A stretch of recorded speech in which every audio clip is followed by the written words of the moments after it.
Si Matt. Session is now called to order.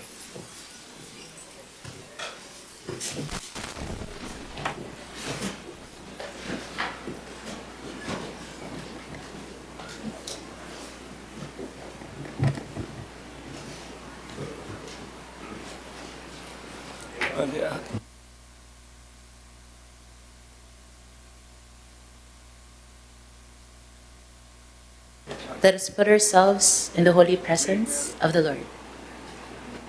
In the name of the Father, and the Son, and the Holy Spirit. Amen. We bless and thank you, O God, our Father, for giving us another opportunity to serve your people through this council session. You are the author of life. Grant us good health to continue serving. Fill our hearts with love so that in our deliberation today, we may not seek ourselves but the welfare of your people. Enlighten our minds with your wisdom so that the deliberation conducted in this hall may truly address in the problem of your people. And grant upon us actual grace so that our deliberation may lead to concrete actions. Grant this through Christ our Lord. Amen. In the name of the Father, the Son, and the Holy Spirit. Amen. Please put your right hand above your heart as we sing the Philippine National Anthem.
All please take your seats.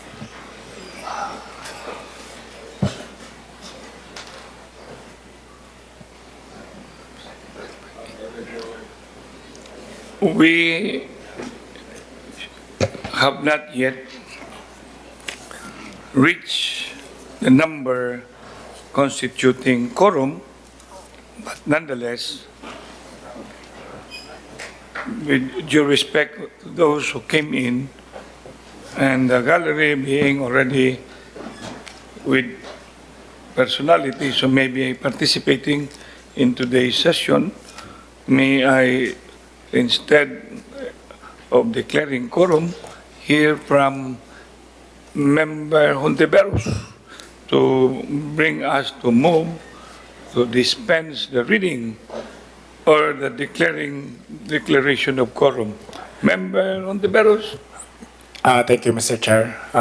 Mr. Chairman, move to dispense the calling of the roll. So move, Mr. Chair. Seconded. Discussion, amendment, no objection.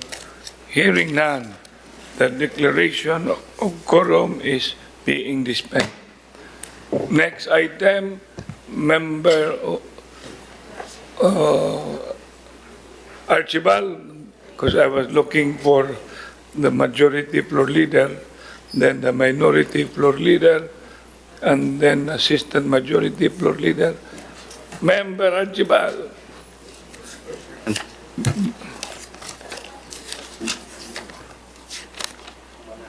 Mr. Chairman, Go ahead. move to dispense the reading of the minutes of the February 4, 2020 public hearing and the February 10, 2020 special session and the February 12, 2020 regular session. Mr. Chair, before that, Mr. Chair, Go ahead. I would like to have a parliamentary inquiry, Mrs. Chairman, Go ahead. because Gahapon? in our agenda today, Mrs. Chairman, in the last portion, there is an item here that was laid on the table, Mr. Chairman. What was it? I think it's in item number 28, Mr. Chairman. This is the final deliberation and third reading of the proposed ordinance of Member Dave F. Tumulak. This Okay. was already laid down on the table last Okay. session, Mr. Chair. Now, my parliamentary inquiry, Mr. Chair, now, whether or not this is in order that it is already in the agenda, considering that it is already laid down on the table, Mr. Chairman. Are you, And my point here, Mr. Chairman, that it is now the property of the Sangguniang what to do with the item that was laid down on the table, Mr. Chairman. may I am, if that is being addressed to the presiding officer, I would like to ask the veteran councilor, Congressman Augustus Yang, on how to handle as inquired by Member Gabuya. As far as I can remember, Mr. Chairman, if it is the property of the council already, it needs a council resolution to put it back on the table. And if not mistaken, it needs 2/3 vote. But I think it should be checked because parang sa kinaming tabo na tataod na sa to, I don't know if na-change ba itong balaod, but as far as I remember, mo na siya. Member Archibald, the veteran. No, I think for me this is the first time I have this kind of thing. When we have to we lay this on the table, meaning to say it's already tabled and it's already in the archives. And if we are going to reintroduce it again, Yeah. we need to do the proper motion, Mr. Chairman. Now we go to Congress. In my opinion, Mr. Chairman, the rules of Robert's Rules of Order and other parliamentary rules on proceedings like this, when a motion is laid on the table, it is suspended. Laying on the table is the same, has the same import as suspension of the consideration of a particular bill. However, even if it's laid on the table, it may be revived by the majority, through the majority floor leader upon his motion. So that's the situation. It may be revived. It's not dead. It is merely in purgatory. Member, can you share? Member Sapra now arrived. I like his necktie, but Valentine's has been over. But love is pouring, and when love is pouring undescribably, red is overwhelming. Member Sapra, you better later come in because Member Cuenco had presented a very important, and this is a very good matter for discussion. It's already been. Now we would like to hear from Member Dizon. You're also a veteran. How long have you been in this council? For 7 years now, Mr. Chairman. For 7 years. And the issue and the concern is about a motion to lay on the table, and it's being said that once it is being laid on the table, it doesn't mean that it can be brought back, but it can be brought back per guidance from other veterans that it should be through a motion, and then it should be coming still from this council. Member Sapra, are you aware of the issue? So the issue I would like to bring to the Secretary. Secretary, can you reiterate for the consumption, as we already have surely the number constituting quorum with the arrival of our majority floor leader, who will also be a part of this discussion. Member, Ms. Secretary, Yes, sir. again, you have a nice dress. Can we give her a round of applause?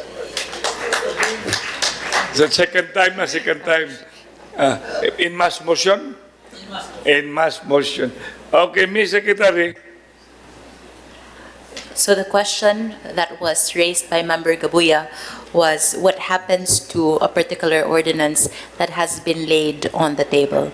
And he brought up the concern, particularly the last item for the agenda this afternoon. The fact that it had been laid on the table, but it is now appearing in the agenda as the last item. So what to do with a particular proposed ordinance that has Because been I laid on- remember I wasn't anymore around when you had this matter finally disposed, because I turned over being the presiding officer to the majority floor leader. Member Sapra, are you already aware of the issue for Yeah. consideration? Yes, thank you, Mr. Chairman. Although the matter subject to the discussion is still in the last part of the agenda, but considering that this was already brought up, if I can still recall, this representation is the one who moved for the table of this proposed ordinance. So this became the property of the council. So in my based on my experience, Mr. Chairman, matters that are put or move that they are displayed on table, Mr. Chairman, is any member for that matter or the proponent for the matter should first pass a resolution formally, what do you mean, retrieving, no? Or bringing it back, not the proposed ordinance for consideration Chairman. again in the agenda for the next regular session. So there should be a proposal, a motion that would come from any of the members of this And be body. placed in the agenda. Be placed the matter at hand in the agenda. Anyway, Member Quinco. As we said earlier, Mr. Chairman, a motion to lay on the table, which was adopted by this chamber the last time we met, does that mean that the measure is dead? Yeah. The only time that a measure is considered dead and cannot be revived is when it is brought to the archives. It is not in the archives. It's still before us. And so the inclusion of this matter in the agenda today is proper. And if there is any objection regarding its inclusion into the agenda in today's proceedings, he may object. He may object. And his objection can be ruled upon by the chair. Mr. Chair. Whether the objection is valid or not, the chair can rule on it. And an adverse ruling by the chair can be appealed by the proponent to the whole chamber. Mr. Chairman, I think... For a while. We will now, this is a beautiful commencement of this afternoon's session. Member Ong. Yeah, because, Mr. Chairman, I think the issue here is not... I think everybody agree with the wisdom of Member Cuenco that when you put an issue, lay on the table, it's still alive. But I think we have to define the deferment and laying on the table, because sometimes we move to defer, so you put it back on the agenda on the next session. But when you say you lay it on the table, I think there should be a proper motion on the next session to bring it back again, to be included on the agenda for the following session. That's all, Mr. Chair. Anyway, because Member Gabuya was reading on the minutes, am I correct? Though the matter in our agenda this afternoon the item that is being discussed is placed on the last. But we're not talking about the last. He is bringing to us that there is in the minutes, am I correct? That this matter has already been considered, laid on the table. And then, of course, I have made my approval, but of course I apologize at the same time that somehow my chief of staff was my chief of staff. Yeah. So this is now a very important issue because if we now go to this particular item later and then the minutes already have said it is considered laid on the table and the need to have another motion, which we usually do, so that it will be placed by the majority floor leader to have the matter taken out from the table and now being placed in the discussion. Member Garcia, the majority floor leader, we have to hear because he was the one preparing the agenda. Mr. Chairman, I do agree with a lot of the observations here in this August chamber. The once a motion is made to lay a particular resolution or a particular ordinance on the table, it is still alive. Now, of course, there must be an act to revive it. And as we practice it, even in the 14th Sanggunian, it is revived by a request by a member of this chamber that it will be put back on the agenda. That's how it was always. I mean, I've only been to 2 Sanggunians, and that is how it has been. So, if you ask me, the putting of this particular matter on the agenda is within our parameters that we have practiced since the 14th Sanggunian, and even now we are practicing on the 15th Sanggunian. So that is just my 2 cents worth, Mr. Chairman. Anyway, Furthermore, that's everybody has the right to speak, and we should be hearing it. I will go back to Member Gabuya. Member Cuenco. Furthermore, Mr. Chairman, even if this particular resolution is not, for the sake of argument, included in the agenda today, the floor leader, by consent of the House, majority consent of the House, can insert this in the agenda right now, whenever he wants. Whenever the majority wants to discuss and revive a motion that a particular matter that has been laid to the table, it can be revived and included in the agenda anytime. Even if it's not in the agenda, he can ask for its continued discussion and resolution. Mr. Chairman, Go ahead. if I have, well, there's no debate or argument whether or not the items to be laid down in the table is still alive. Of course, it's still alive. Okay, it's not withdrawn. But my inquiry is it in order that this particular item should be on the agenda, considering that nobody asked for a formal motion? I didn't remember, Mr. Chairman, even in the last Sanggunian, that in this the same pareha o kuan, Mr. Chairman ba? Treatment. Treatment. Kay normally once it is laid down on the table, it will just die it naturally. Nya karon kay Resuscitated. oh, karon kay Because pugos mo you yun eh. went through So some era of intervention. kinahanglan yun eh og formal nga motion. Yeah, anyway, we've gone far. We've heard all. I would like to have 1 minute recess.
Anyway, before I will, excuse me, in an appropriate time, I'll be calling all of you to the caucus room to finally, before Member Osmeña, jointly with Member Garganera, Joel, in the amendment portion as to put our imprimatur in line with the celebration of the 83 Charter Day and the testimonial that will be done, I was told, in Waterfront, and that where institutions are being, as well as individual, much less posthumous, and Raja Humabon award. And I wish all of us, before the amendment will be introduced, so that it will avert any unnecessary interaction, then you will be coming out with discussion that might jeopardize and unnecessarily put names. So I wish all of you be at the Monet. You're okay? No, it has to be before we adjourn. And then we will have our snack because I want you to be a participant, although I already initially have this tackled, but not all of you were around yesterday. So I do not have to be enumerating who weren't around. So at least you will all, in order, the order of Raja Humabon. And of course, I was told that Member Rama cannot be here because of a very important personal family matter. And then Ninya Mabatid cannot also come? Yes, sir. She filed a special leave today, sir. Okay, so there are, and then so with Member Tumulak and rest, I think they still have to, their election of in MYL, no? When is the election? Today? Okay, we just have to pray that she's going to make it. I went there, but they have not started. You delivered the message? So I cannot understand why the NMYL in their program, I got hold, I just wanted to visit there. It was supposed to be 5 o'clock. Yeah, and then they started at what time? 8. And they are the National Movement for Young Legislators. And they are not following their time. Yeah. Mr. Chairman, I was there because I'm a member of the Young Legislators, 40 and below, Mr. Chairman. So anyway, I think that will be already enough for that discussion. We know already how to handle when that time will come. Member Gabuya, we recognize all your comments and we will just have to rediscuss and really do what ought to be done when it comes to motion laying on the table. When that time will come, Member Dison was also talking, it cannot be anyway discussed because the principal author is also undergoing an attention on some eye beautification. No, not beautification, eye enhancement. Okay? Yes, Mr. Chairman, just in order to put things in a proper perspective, Mr. Chairman, or to set the record straight, Mr. Chairman, I have here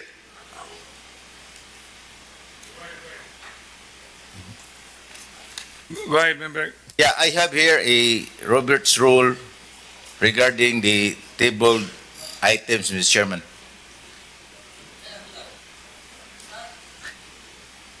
Yeah, okay. I have here the Robert's rule when it comes to tabled items. But before that, Mr. Chairman, in our in-house rules, it says here that if there is not, if there's no mention in our in-house rules, the Robert's rule is so I have here the Robert's rule, Mr. Chairman, for all items laid down. The only requirement is that you make a motion. By the I think we discussed that already earlier. yeah, just to put it in straight No, on the record. for well. I already resumed, and then we now give it now to Member Garcia, the majority floor leader. After we declare a recess, now Member Garcia, what is the order for consideration now when I resume the session? Mr. Chairman, the next order of business is the roll call declaration of quorum. So can we request the Secretary? Can you please proceed for the roll call? Thank you, Mr. Chairman. Member Raul Alcosaba, Member Nestor Archival Sr., Member Antonio Cuenco, thank you, Member Alvin Dizon, Member Eugenio Gabuya Jr., Here. Member Raymond Alvin Garcia, Member Joel Garganera, Member Jerry Guardo, Member Donaldo Hontiveros, Member Leia Hapson, Member Prisca Nina Mabatidos on leave, Member Franklin Ong, Member Renato Osmeño Jr., Member Eduardo Rama Jr., Member Jessica Resch, Member David Tumulak, Member Joy Augustus Young, Member Philip Zafra. Mr. Chairman, there are 15 members in attendance, including the presiding officer. Have that vote on record. Next item, majority floor leader. Mr. Chairman, the next item is the reading of the minutes and resume. I move for the following, Mr. Chairman.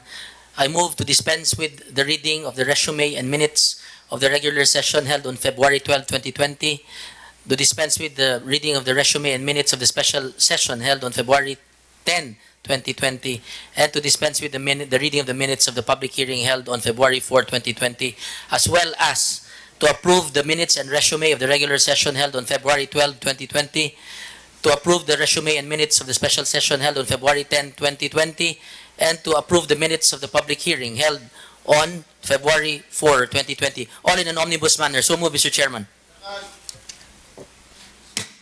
Carried without discussion anymore and no objection. Mr. Chairman, Go ahead. next order of business actually is a privileged speech, and two members of this august body have signified their intention to deliver a privileged speech, and these are members Antonio Cuenco and the presiding officer, Mr. Chairman. Member Cuenco. Mr. Chairman, am I recognized? You are very much recognized. I can see you from where I am. Thank you, thank you. Mr. Chairman and my distinguished colleagues, you know, I rise today because I am alarmed that several electric posts with matching dangling spaghetti wires are hanging all over the city of Cebu.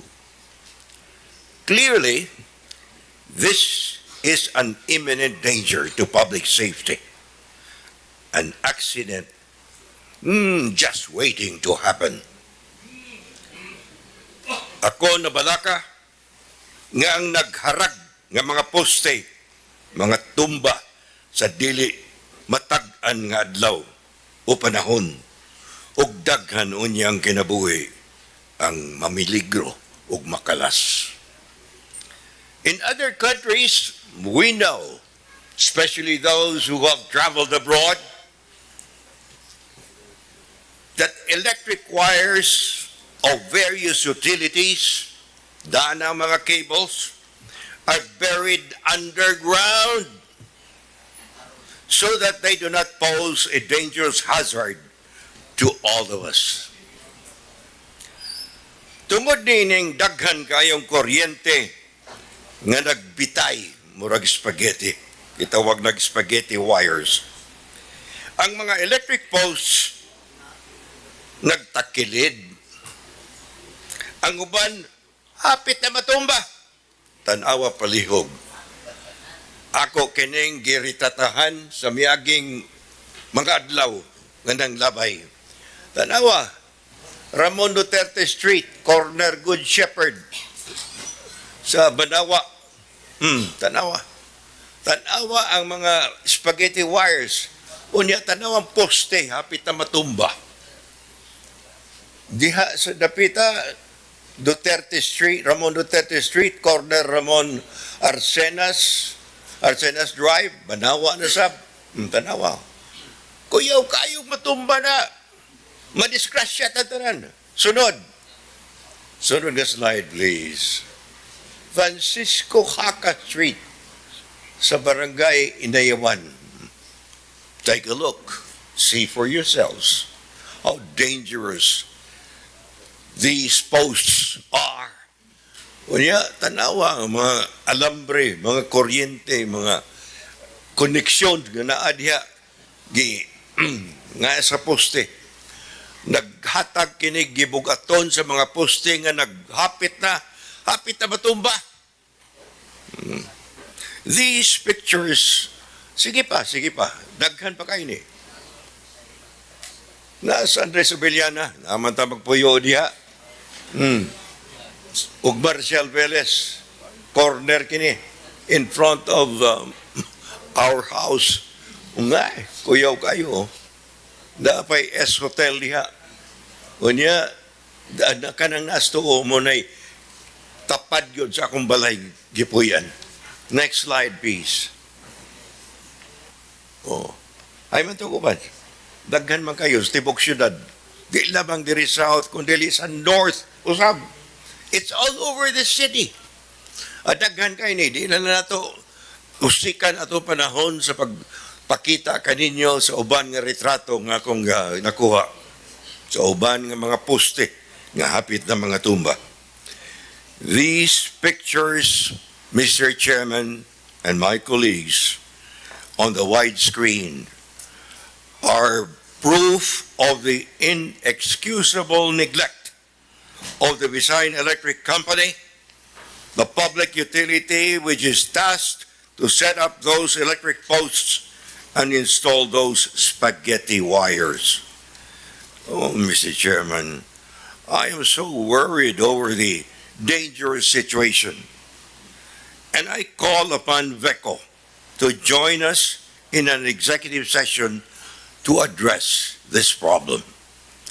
Let us give them the opportunity to explain why this is going on and this is so, and urge them to immediately do something to correct this clear and present danger to all of us. Let us not wait for a catastrophe to happen, Mr. Chairman, which to me is much worse than the novel coronavirus scare. Ako, nahingawa kayo ko, nining kahimtanga, dili mahimo, at kinipasagdan lang sa VECO. Ila kining tahas, busa angay kininilang tagdon dayon. Mr. Chairman, I recall that our colleagues in the past, including you, Mr. Chairman, the presiding officer, who was then a member of the City Council, you have passed resolutions way back in 2001 na kining mga dangerous wires nga nagkatag-katag sa dakbayan subok kinahanglan gayod nga ibutang underground. Nya dunay deadline within 10 years. 2001 ang resolution nga inyong giaprobahan.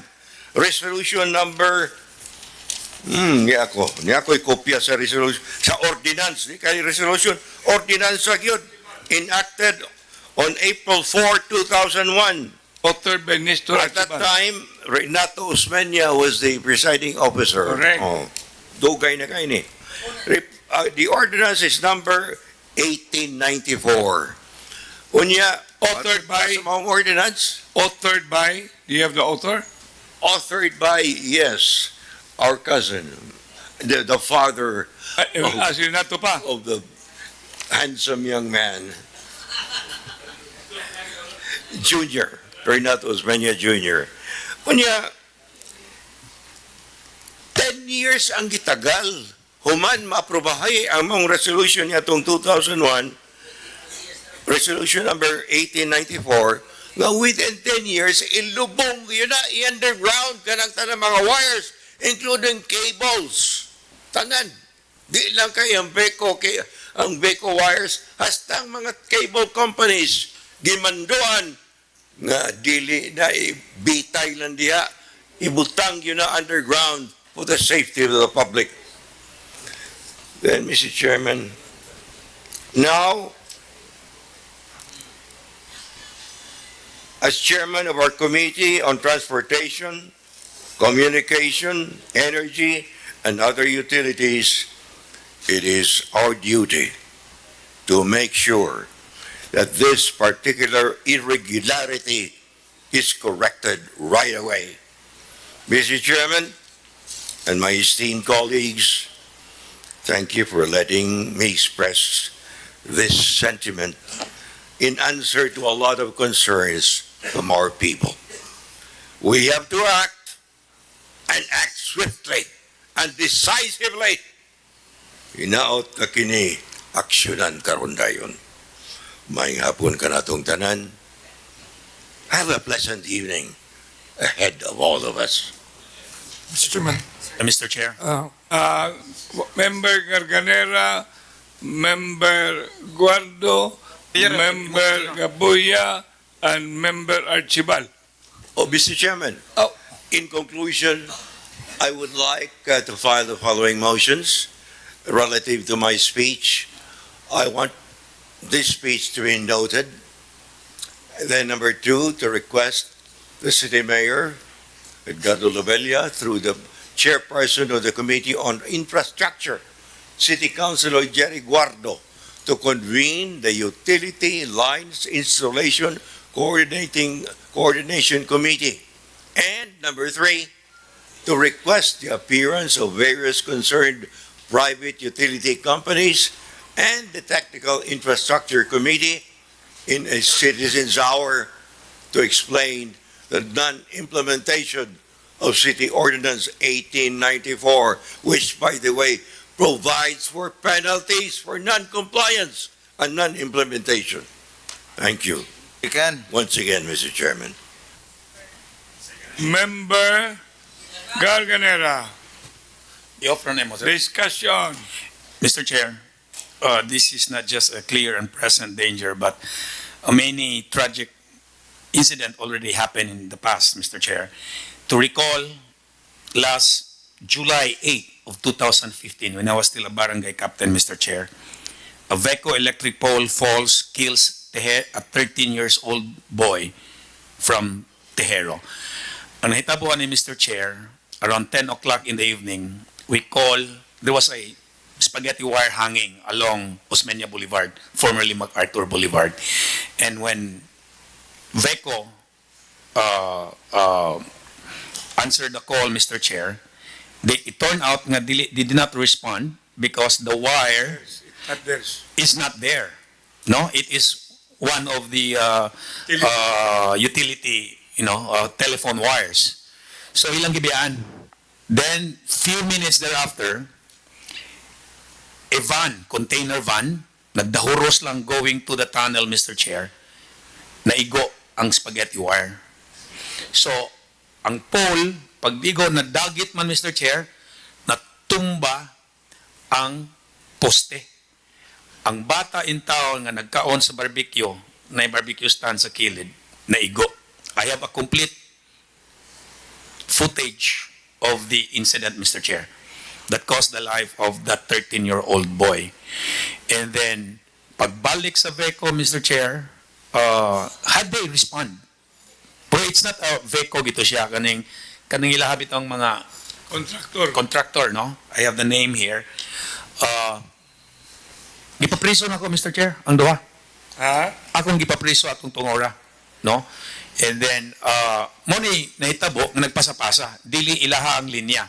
Ang nahitabo man gud ang kanang poste diha abangan ng mga utility firm, maybe in cable, may it be PLDT, Globe, depende, no? So long overdue na ni siya. Long overdue na siya. Dili lang ni siya an accident bound to happen, but many accidents. And then to name a few, ang katusang nahitabo sad sa Barangay Apas a few months after that, Mr. Chair. So this is timely that we have to revisit that particular ordinance, and the city government has to do something with regards to this spaghetti wire, Mr. Chair. Mr. Chairman, additionally, I would like to request our Secretariat to please schedule the Citizens' Hour that we requested in our speech. The Please schedule do is- so and let yes. us know when. The Member schedule is- Guado.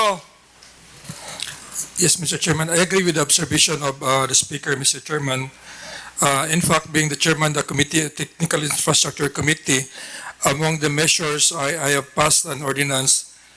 In fact, it was included into this agenda to increase the height limit for the installation of electrical power lines, cable wires, telecommunication, television, and interposing penalties thereof. Because it has also happened in my barangay, Mr. Chairman, one truck passed by na nabitag yun ang wire, ang low-lying wires, so it resulted nga na pull out dito ang usa ka poste. So it resulted to, kuan ba, hazard dito nga barangay. Actually, aside from that, another measures nga akong gipass, measures to ban also the use of wooden pole. And then, currently, we have ongoing bundling of mga spaghetti wires. Pero tungod kay dako gyud kayo, massive kayo ang problema, Mr. Citywide ang kuan. So it's not easy nga pag-implement ba. So with regards sa mga concern nga dunay mga tumbang nga poste, as long as it reaches sa amuang sa Technical Infrastructure Committee, because we had a meeting regularly every Friday. So the different telcos actually responded to it, no, sa mga concerns. Now, actually, last Friday, it was discussed during the TIC board meeting. The direction of the city is really to go underground. So it just right now, it's still the negotiation pa sa Joint Venture Selection Committee, because there is already a company who is willing to invest and propose for the city government to have all the utilities underground. Unya ang kanintanan nga mga wires, mga other mga telcos, mo-rent na lang sila. So I think ang proposal is a joint venture with the city government, but the city government will own that infrastructure. So we're still awaiting for the final draft of the Gray MOA between the utility firm. So in the future, i-underground na gid ang atong direction. In the meantime, short term lang, we are actually responding sa mga other concerns. Okay. Sa mga Member Gaboya, then Archibald, and Member Yang. Yeah, thank you, Mr. Chair. I fully agree on the observation of Member Cuenco, Mr. Chairman. And I can remember during those time when you were a mayor, Mr. Chairman, it is an ongoing project of all utilities. Nga all wires should be underground. No, mao na nga pabor kay ko nga mag-citizens out calling all these utilities to ask them where are they now as far as the under-cabling is concerned. Kay mao man na ilang pasalig sa una, Mr. Chairman, nga it is an ongoing program of all the utilities. Member Archibald. Yeah, Mr. Chairman. For a while. You have to, that's why earlier, because I can remember, when it comes to this spaghetti, I can remember former mayor, when we were together at that time, it was Nestor Archibald that has been on top of this. Nestor, can you give us your recollection and then what had happened? Yes. And then in the interim, now you're back. That's correct, Mr. Chairman. In the utility company, such as the electric company, you must understand that everything that they do is charged to their capital expense. So the capital expense is the basis of their profit.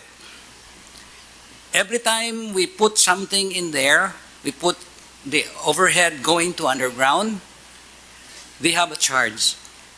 And this cost is basically put in their capital expense. And in the law, the profit that one utility company can get is 11%. So meaning to say, and during the time you're the vice mayor and then Tommy was the mayor, there was this trial which we put in from June's Avenue going to Capitol. And it is a huge amount. And you can see already that there's no lines already that's hanging. But this cost a lot. And this is what we want to know from BECO, how much it's the cost per meter since they have already started this. Actually, I know this, but basically we want that the cost that would be coming from them. This cost, Mr. Chairman, is basically put in again to their capital expense, and this would go back to us, the consumers. So that is the shifting. It will the burden later yes, will be shipped to us. It will be shipped to us. So that's why I think we should be very careful in this, because the moment they are going to do that, they are willing to do that actually, and this one goes to us. Now, the other thing which I Councilor Guardi was telling us, there's a new resolution or an ordinance that bringing these lines up. Now, this is being studied, it's 14 feet, and it is the highest one for the moment. And again, this is standard all over the Philippines. And if we are going to leave it out, again, there would be costs that would be, we can expect. And I would then believe that this cost would be going back to the taxpayers or to the consumer. So, considering all of this, Councilor Cuenco has already called for a hearing or citizens' hour. I think we must look into this, and aside from, I would suggest, aside from the utility companies, I suggest that we are going to ask ARC to come, because ARC is the regulatory company which will adjust the cost of the power if ever we'll have to do underground. So we would be getting an input from them, so that we will be very clear that if we're going to put this to the underground, this cost will be passed to us, Mr. Chairman. Yeah, the word, if I remember it, what was very famous, the so-called address without having to go through yet on the underground is bundling.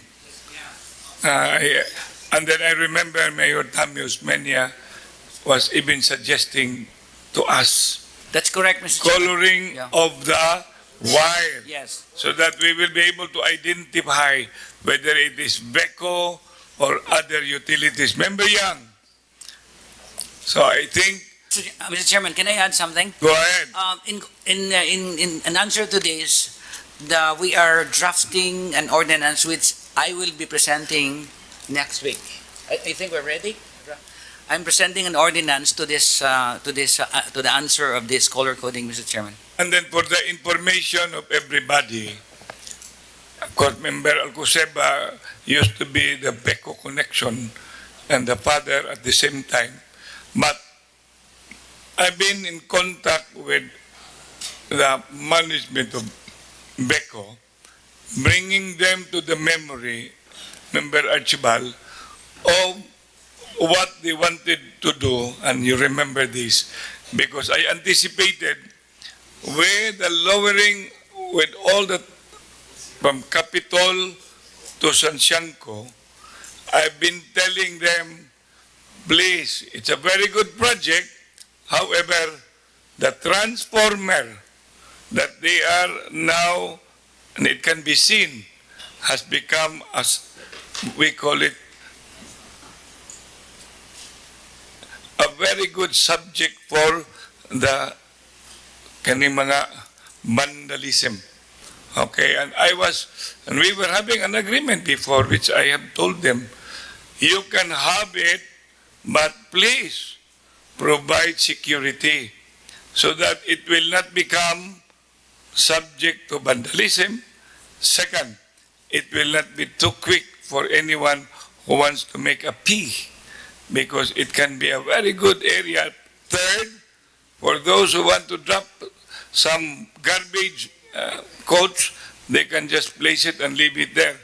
And last, I had a project that I was proposing to them, because when I went to Thailand, I have seen the wires no longer can be seen, member SAPRA, but all their transformers had been converted into a work of arts. When I say a work of arts, it's being painted with different kind of tourism setting. So that I have already initially, being the chairman of tourism here, and then culture and arts, at the same time environment, we already have discussed that particular portion of Capitol to convert that into an alley of sculptures and work of arts. And that will be the project of the Visayan Electric Company, Member Archibald. Chair. That is what they have promised. Member Garganera. In closing lang, Mr. Chair ba, in fairness po sa VECO, dili man to ilahang spaghetti wire. It is one of the telecom wires ba. So, sakto tong gisulti ni Councilor Archibald nga there must be a color coding sad aron kay kita mga ordinaryong tao wa matakibaw unsa na, pero ang pangutana which is also subject tingali sa atong coming citizens hour, kinsa may liable ang tag-iya sa wire o ang tag-iya sa poste, kay kasagaran ra ba nga mga utility wires nangabang ra ba na sila mga poste. Agree. So ang nakapatay ang poste, pero ang inungdan nga nasangit ang kable. So we have to delineate that when it comes to responsibility and accountability. You want a real story? It's me. October 28, 2019, I did a heritage run, few of us. And perhaps I was walking on the sidewalk in Barangay Tinago. Member Garcia,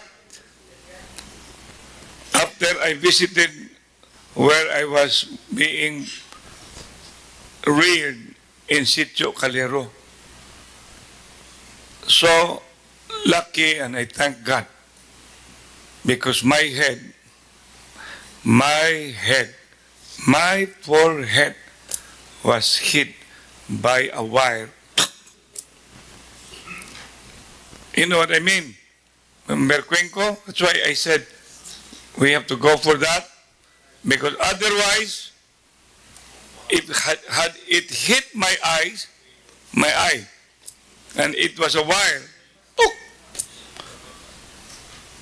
I do not know, nagalilig-on ang ako ang forehead, and really it hit, boom, and it was a wire.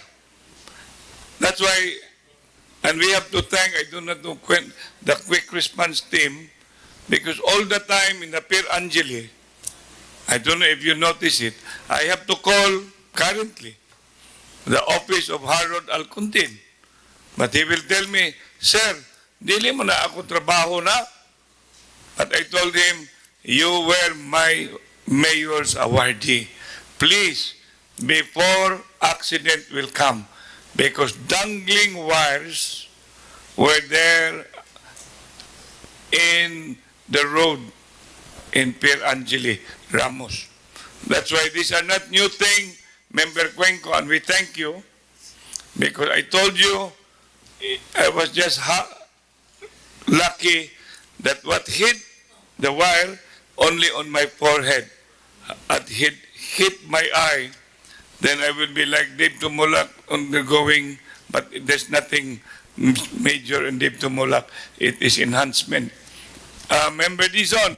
Thank you, Mr. Chairman. Let me add my 2 cents on this, on the issue at hand, Mr. Chairman.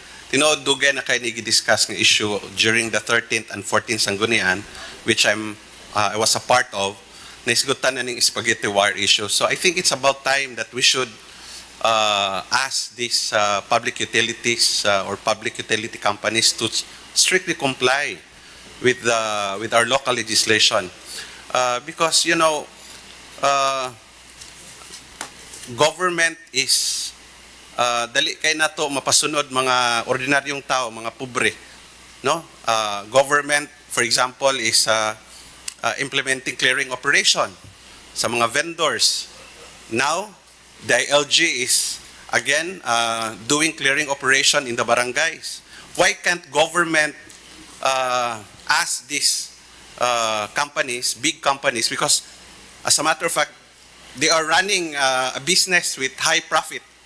And why can't we tell them also to comply with our laws? So again, Mr. Chairman, this is also a social justice issue. May kitang mugukod sa mga pobre, pero mga dagkong kampanya, dili na to pasunod sa itong mga balaod. Mr. Chairman. For a while.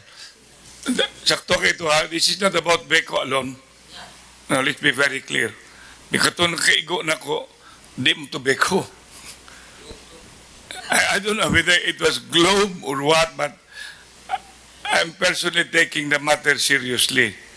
You could imagine, kaya ako mga security, kakuyog na ko, mugbo man sila. Inya, dili masluyo. Kung nag-una pa sila, this is lang maigo. Kaya ako mas taas, gauna man ko, ako'y naigo. Para ako dito. But anyway, I'm just letting you know, thank God, kung mata pa to bay, hagtok lagi. Naaman? Naaman to? Dili na bodyguard nung kuhaan lang ka ng staff. Kaya wala man na sila ita. So dili sila bodyguard. So anyway, we have enough. Member Guardo?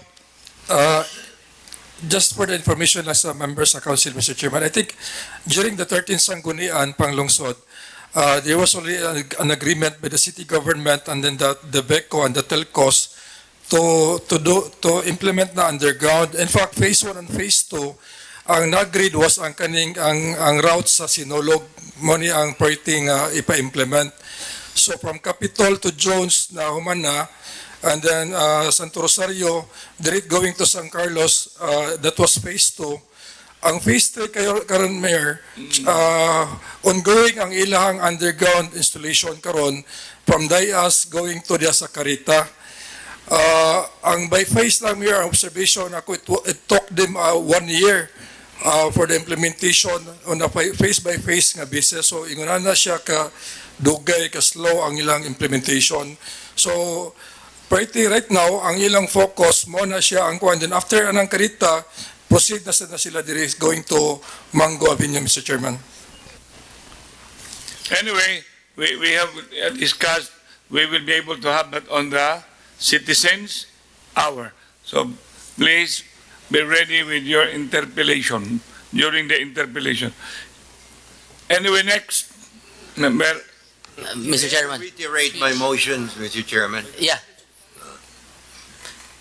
Mr. Chairman, I think you have not yet approved the motions of... All motion presented by, as moved and seconded. 1 minute recess. 1 minute recess.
Harold?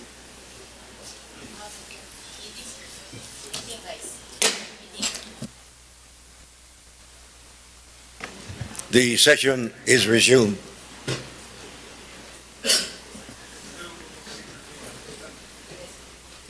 Mr. Presiding Officer, good afternoon, member of this august body. Likewise, my greetings. I am standing here on a very important concern that will be bringing me to deliver this privileged speech, and it is of collective importance. The presiding officer may proceed. This is about polio virus and dengue virus. I stand before you on this pressing concern, and this is in line with the city's preparedness in addressing public health emergency or outbreak in Cebu City. I have with me, and when opportune time, can bring some further, if the need to present a PowerPoint, she will be ready, and that is our head of the City Health, the Dr. Daisy, and our head at CCMC, another Dr. Anton. And we are expecting, I do not know whether there is another assistant if Harold Alcuntin cannot come, because this is about preparedness. And we do not wish that it will be brought here and we will end up 5 hours and emotion can rise. My colleagues in this august body, about a month ago, the world has been in panic due to the emergence of the flu-like coronavirus that emerged from China, which spread rapidly to other countries. And I think as of now, 28, it has not increased good enough. And you know too well, already how many cases? 70,000? And how many deaths? Over 1,000? How many thousand? 2,000. How many recovered? Anyway, at least there are a number that had recovered. We have seen the advent of a previously unfamiliar pathogen that has heightened in unprecedented global outbreak. Cebuanos are no exception to this. As a result, there was panic buying of face masks in the city. Some genuine, some I wish it's not fake. Consequently, collaborative efforts were undertaken by the Cebu City government and various stakeholders to craft a comprehensive plan to prevent the spread of coronavirus, which is now known as COVID-19, means coronavirus 19. 19 because it was discovered in the year 2019.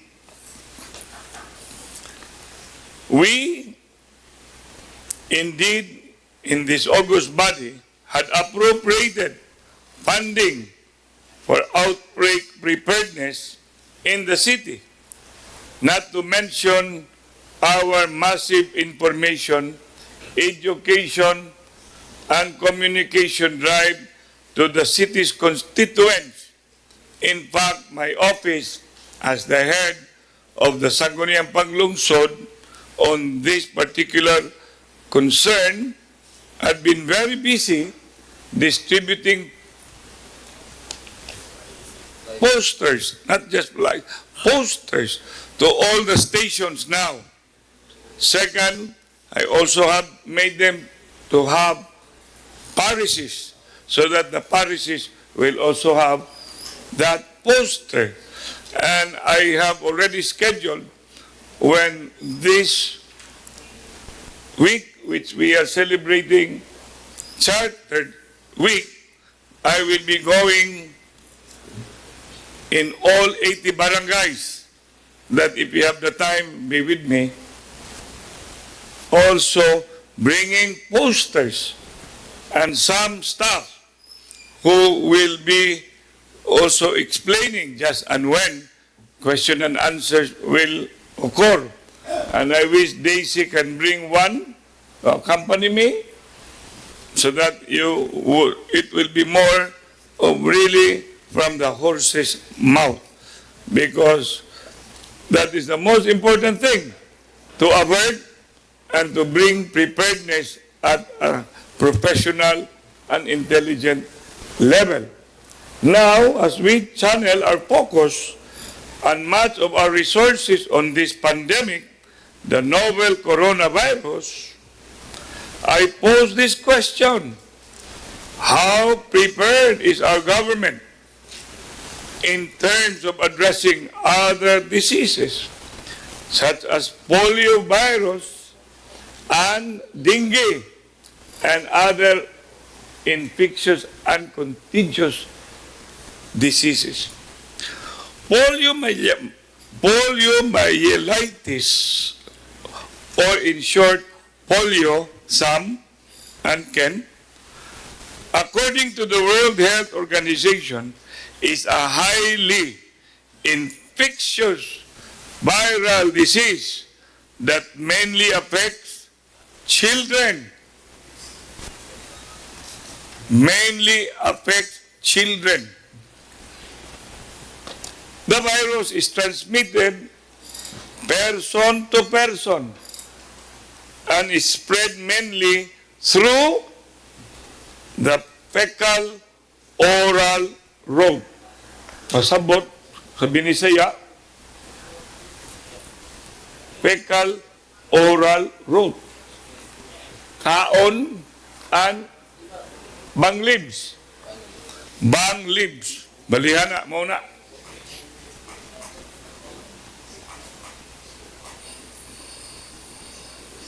For the past 19 years, it can also spread through contaminated water or food. For the past 19 years, mind you, because being a Rotarian and also once a president, we were already of the view that polio is a thing in the past, because that is the trust of the Rotarian, and that includes all of you, member of the Rotary Club of Cebu, Guadalupe. I wish you were not forced.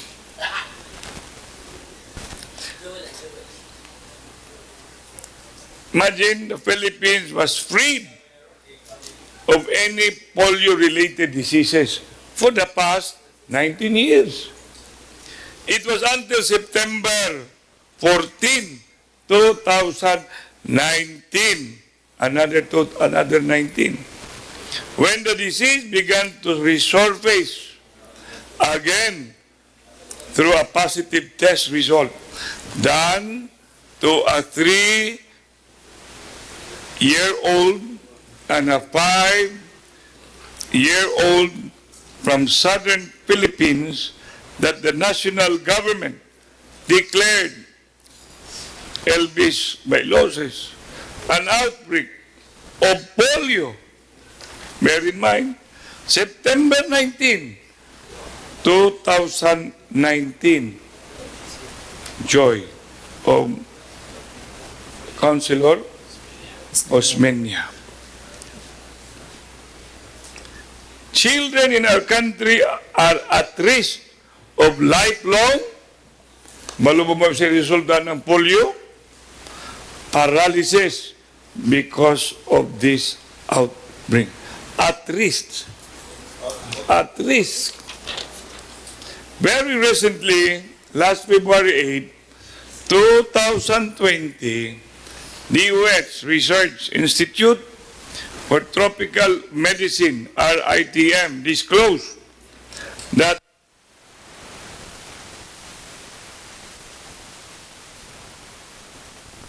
Tingob, Mandawi City, tested positive for polio virus. Water is shared resource and problem. Butuanon River is 20 kilometers long with 10 kilometers flowing through both Cebu City and Mandawi City. It also covers 5-kilometer radius, traversing 11 barangays in northern Cebu City and 3 barangays in the central part of the city. Although as of this time, I will repeat, although as of this time, there are no confirmed cases of polio in Cebu City, Daisy Villa, our head of that department called City Health Department, reported and closely monitoring 17 cases of acute flaccid paralysis, AFP, a sudden onset of paralysis weakness in any part of the body of a child less than 15 years of age. But anyway, meanwhile, dengue is still a growing health concern in Cebu City. I will repeat, dengue is still a growing health concern, and it is spread to people through the bite of an infected mosquito known as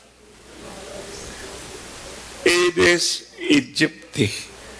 As per record from the City Health Department, there are a total of 308 dengue cases from the different parts of the city from January 1 to February 8, 2020. Pilay patay? O, diri duha. Di mo tulo.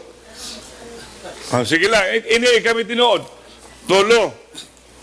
The age group between 11 to 20 years old was the most affected. But I'm telling you, it's in terms of death, that is something that we should be concerned. But in terms of cases, within the same month, from 500, we went down to 300. But always be concerned about death. Tulo. January to February. The top barangays, Franklin Ong, being the ABC, with the most number of dengue cases are, mo ginibalay sa kong taong anak, Mikel, Guadalupe, and by the way, Mikel, my son, suffered already for the 3 times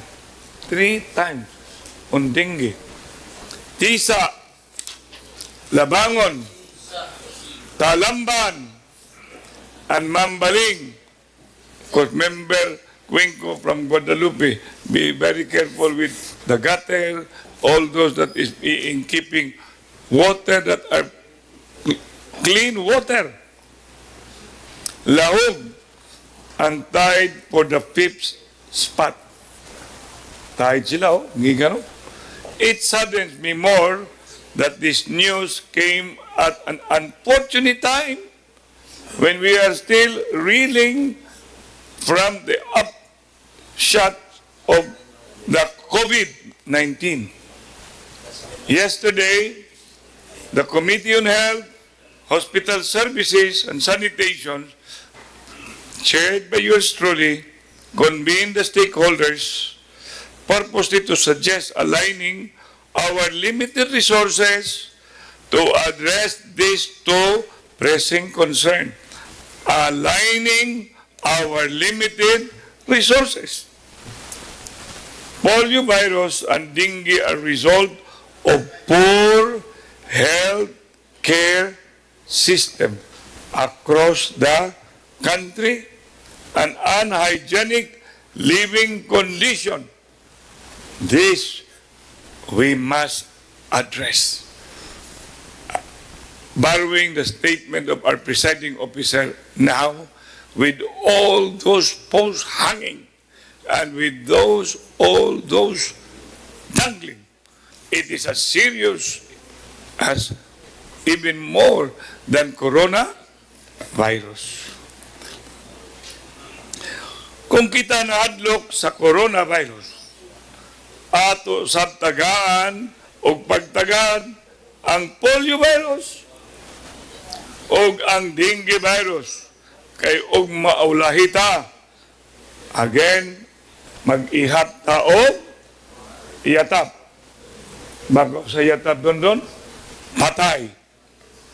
In the light of the foregoing, Delta, Gera, and the rest, this humble representation moves for the following.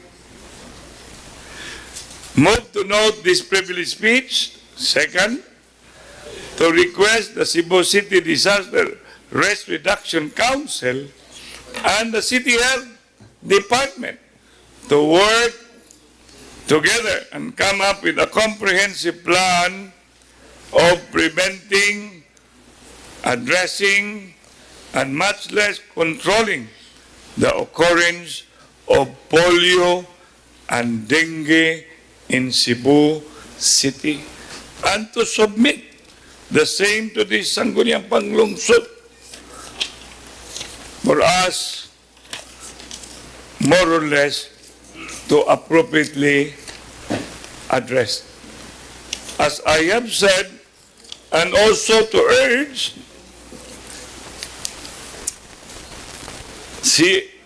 CHD through the respective barangay health center to conduct mass polio immunization rounds.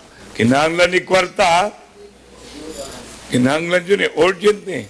Di ba, Daisy? And number 4, to require the City Health Department to submit, o hindi ta magsigig lalis diri, mabutog 5 ka oras. Very intelligently, deliberately, with much detail, because this is a council that will respond the need. A budget proposal to this Sangguniang for the appropriation and or charging of the needed funds for the prevention and control of polio and dengue in Cebu City. And furthermore, last, that they will be required, these barangays, with the aid of City Health and our program, as I used to have when I was the Vice Mayor, the dengue time. Dengue time here in our council. For the barangay member on, especially the top tune, telling us what program have they done and where are they now. In all that I have presented, Mr. Presiding Officer, I move for an omnibus approval.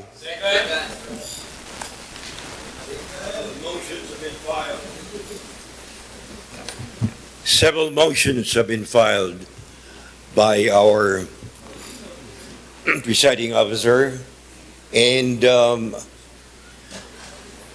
is there any objection to these motions? The chair does not hear any. So therefore, all the motions filed by the presiding officer are approved. Okay? Any comments? Yeah, excuse na sila, excuse. If you don't have any question, so we have to excuse the two able department heads, Anton and Daisy. Thank you.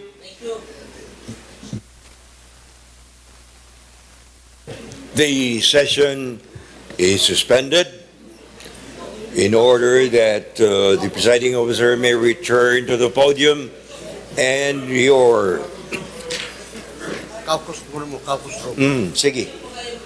Session is suspended.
Marathon to.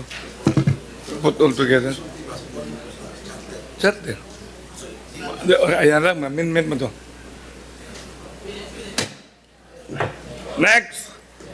Committee reports. Committee on Laws, Ordinances, and Styling, letters A to C. Mr. Chairman, Go ahead. for item A, Mr. Chairman, the Vice Chairman will move for its approval. Mr. Chairman, recommendation, go directly to the recommendation. Move to approve this committee report. Move further to schedule the conduct of a public hearing on the proposed ordinance and to finally authorize the acting city secretary to post the necessary notices for the conduct of the public hearing. So move in an omnibus manner. Carried. Next. Mr. Chairman, for items B and C, I move for the following. I move that all resolutions contained in committee reports B and C be approved, and further I Seconded. move and No further discussion. I move, Mr. Chairman, that the acting secretary schedule the public hearing if necessary. Yes. So move, Mr. Chairman. Discussion. No objection. Carried. For number 2, Mr. Chairman, I will yield the floor to the chairman, Renato Osmeña, on the PAGCOR Member funds. Osmeña. Good afternoon, Mr. Chair. Thank you. Good afternoon. I go straight to the resolving clause to approve the committee report charging 1 million to City PAGCOR's fund. Second, to authorize the acting secretary to furnish the copy of the report to the proponent and concerned offices of their information, guidance, and appropriate action. Discussion. No objection. Mr. Carried. Chairman, corollary motion. Go Move ahead. to approve the resolution in behalf of Member Rama. So move, Mr. Chairman. No objection. Carried. Letter G, Mr. Chairman, is the completion of the business unfinished during the previous session. Final deliberation and third reading of the proposed resolution of Member Leah O. Hapson. Can you read it, Ms. Secretary? An ordinance regulating the use of words in the signage, signboard, and/or billboards of business establishment within the city of Cebu and providing penalties for violations thereof. Member Hapson? Yes. Member Hapson. Thank you, Mr. Chairman. The Cebu City, being the first-class, highly urbanized city, a significant center of commerce and trade in the Visayas region, with a big number of population and its booming economy. More investors are coming in, the more investor, the more business establishment. You're now is moving for blooming. the approval of your Yes, ordinance? Mr. Chairman. No objection? Second. That presume that you all have read. Carried. Next. For item H, resolutions of this august body approved by the mayor, I move to note items 1 to 12 in an omnibus manner. So move, Mr. Chairman. Seconded. No For- discussion. Next, Mr. Chairman. Carried. Next. Consideration of present business, letters and endorsements. I move to note items 1 12 to 12. to 12, all in an omnibus manner. So move, Mr. Chairman. 12 up to 12, Mr. Chairman. move for notation Noting, yes, Mr. Chairman. in an omnibus presentation. No more discussion, no objection. Carried. Mr. Chairman, corollary Member motion. Hontiveros. Member Corollary Garcia. motion, Mr. Chairman, for number 2, just to copy furnish to the City Disaster Office. For number 4, refer this matter to the Department of Engineering and Public Works. For item 5, A, B, C, and D, moving for its approval. For number 9, A and B, moving to authorize the posting and to issue the certification thereafter. And that's all, Mr. Chairman. So move, Mr. As Chairman, moved. omnibus manner. The majority floor leader, but there is a discussion. Member Archibald. Ano? Oh, No, not check. Number 6, Mr. Chairman. Member Archibald, number 6. For number 6, actually, I don't understand. Why July up to December 2019? What's the reason? Councilor Raymond. Oh, this is just a letter from Dr. Anton Oliver Reposar, certifying that hospital consultants of CCMC have rendered medical services from the period July to December of last year. So if you want, we can refer this, maybe, Mr. Chairman, to the Committee on Hospital Services Because as a corollary motion. I had already a committee which I have signed, but it's not been placed in the agenda, no? Not yet. Yeah, that will have to be read by the Vice Chairman, or I myself will go down and read it and then ask Member Cuenco to come. Okay, because- Member Archibald? Yeah, because this is a consultancy. The same with ours. Our consultant stayed with us since July, and this is approved You wait for my report. January. Yes. Yeah. Yeah, so anyway, you bring it back also to my... Yes, we will just wait for the report of the Yeah, Honorable we don't Chairman. have to discuss it now, but you will be discussing it when I will be reporting. On the matter about discrepancy as far as date of granting, antedating, and so forth and so on, and then we will wait for the time. Member Gabuya? I just want to comment, Mr. Chairman, that I am in favor of paying really the whole day service they rendered. Kay January unya, it's not our fault nga dugay na convene, no? Ang back. So it should be paid the service they rendered, Mr. Sige Chairman. lang.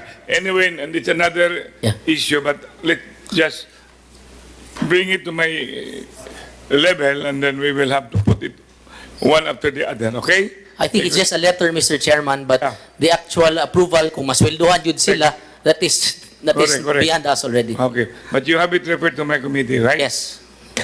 Next item. Mr. Chairman, on item 12, corollary motion requesting the You are referring to what item? Item 12, 12, okay. corollary motion requesting the SP Secretariat to furnish copy to the office of Honorable Jessica Resch. No discussion or objection, carried. Item 11, Mr. Chairman. Item 11, yes. For inclusion during the scheduled citizens hour, request of DPWH, Mr. Chairman, the appearance.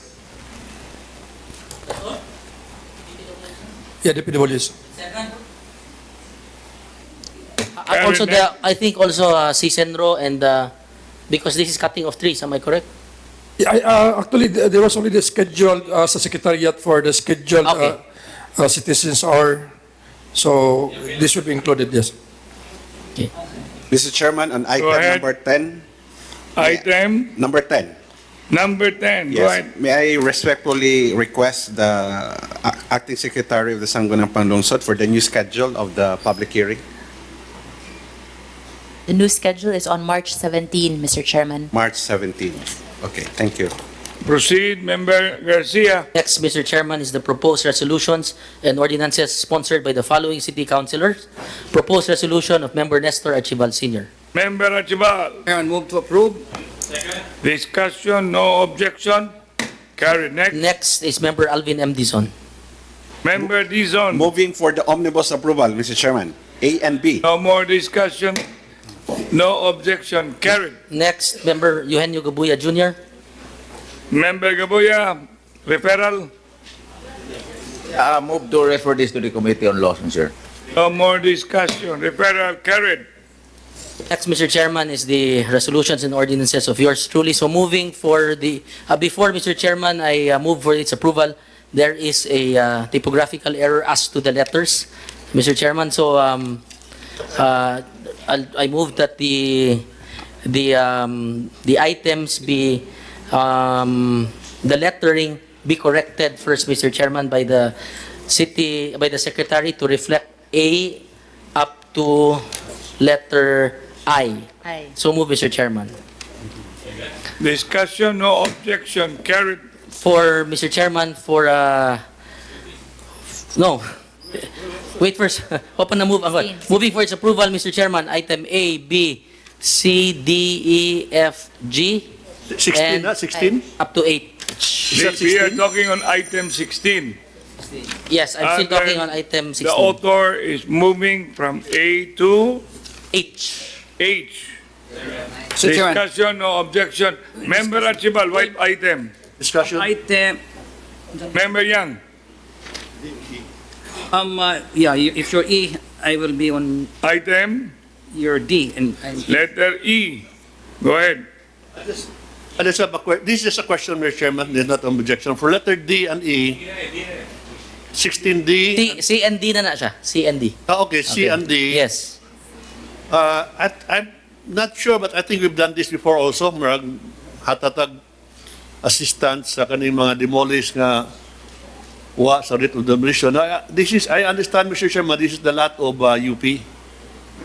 And since it says here that these persons were not included in the writ of demolition, that means there is already a court order. The court issued a writ of demolition, and therefore the names of those to be demolished are included in that writ, no? So since we're giving to those not included, kinsa man yung mga tahanan na kinsa may ga-verify ba nga taga-diha ba doon na puyo, nagiguba na ba ilang balay, when did they leave back at ang past 6 months na sa ato pa na decision eh, puyo kapon sila diha, things like those ba? Member Garcia, would you... Mr. Chairman, item C is the one that is not... item C included na siya, Mr. Chairman, sa writ of demolition. Is item D that's not included. That's why nabuwag ng duha. So, sa ato pa, typographical error ni.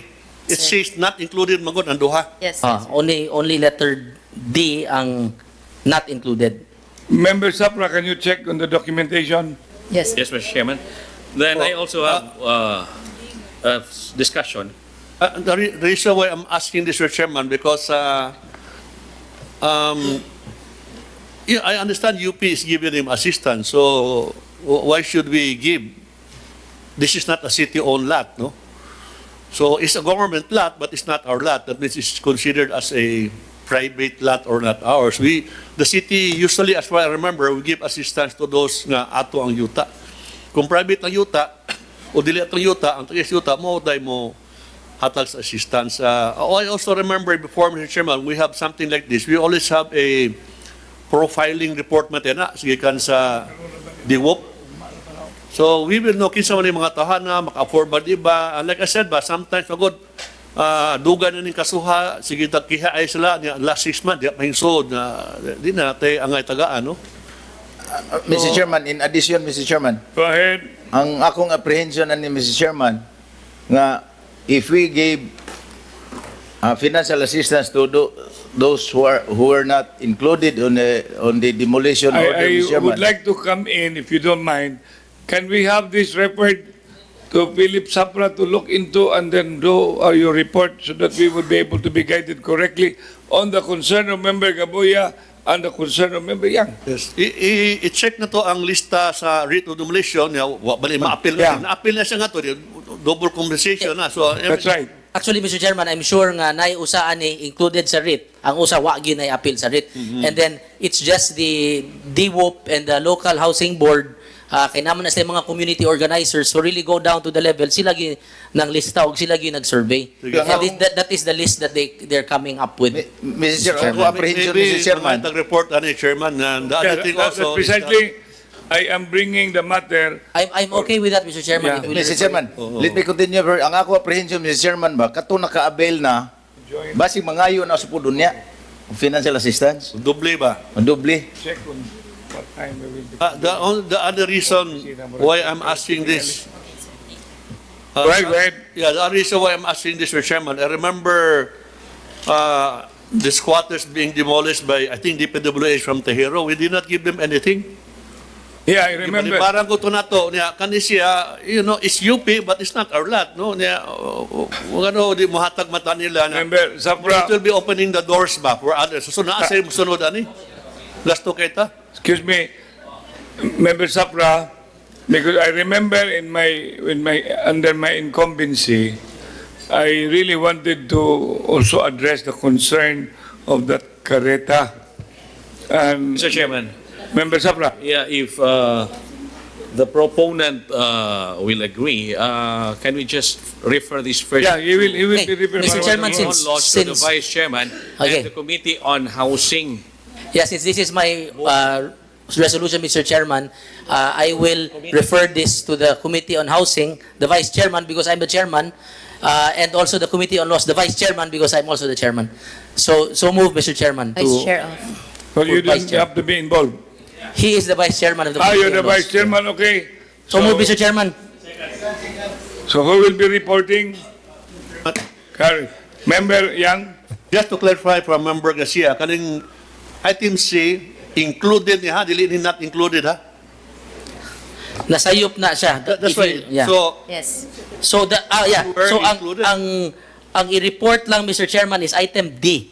Because not included man. Wa man tay lali sa kanang included na sa writ of demolition. Ang not included may atong ituki, di ba? Yes. So it's only item D, Mr. Chairman, that were referred to the Committee on Laws and the Committee on Housing through their vice chairman. So, sa man C, naagya po din C, padayon ni. Dayon, kinaman lista sa writ of demolition. Unless the August body would also like No, to include. akong question lang ani nga, I understand UP is giving assistance, so ganun mahatag pumanta. Na relocation and so on and so forth, why should be, doble na ba? Akong po sir na chairman, maabri mo ni floodgates, good. Ngayon na tanan na to ba? Di ba ko, I'm not objecting per se ba nga, tabangan to kay Looy, but maabri mo ni floodgates, we have to make a decision, mahatag ta, dili kay, malibat as uban, taga atong uban, makusan, magutagon. Anyway, Member It's just a Sapra. concern, Mr. Chairman, it's just a concern. Yeah.